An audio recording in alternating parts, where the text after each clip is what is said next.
Well, meantime, Brian, a local veteran who served our country for almost 30 years, reflects on her time in Afghanistan. And as Victoria Saha reports, fears the worst for the helpless civilians who are left behind as the Taliban seizes the country. They are images hard to believe. Afghan civilians clinging to a U.S. military jet. That speaks desperation. Rosita Hicks, retired Lieutenant Commander Nurse Corps for the U.S. Navy, was hoping this wouldn't happen. Without our presence there, then all of that goes back to as if we were never there.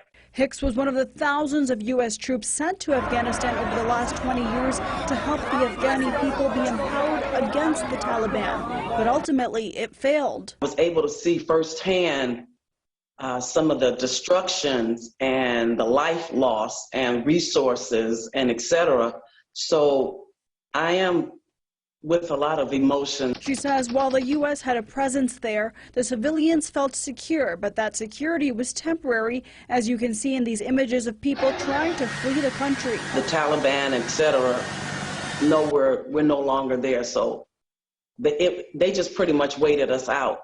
While Hicks worked as a nurse in the local hospital, she came face to face with members of the Taliban and was forced to treat them. No conversations were allowed, and she says the Taliban patients had to keep their eyes shut the entire time so they couldn't see who was treating them, which served as an extra layer of security for our U.S. troops. I don't think I ever want to witness that again in my lifetime. And she says there's good reason as to why the Afghani people are left fearing for their lives. You should fear that person because they're not in fear of losing their own lives, so your life means even less. Victoria Saha, 8 News Now.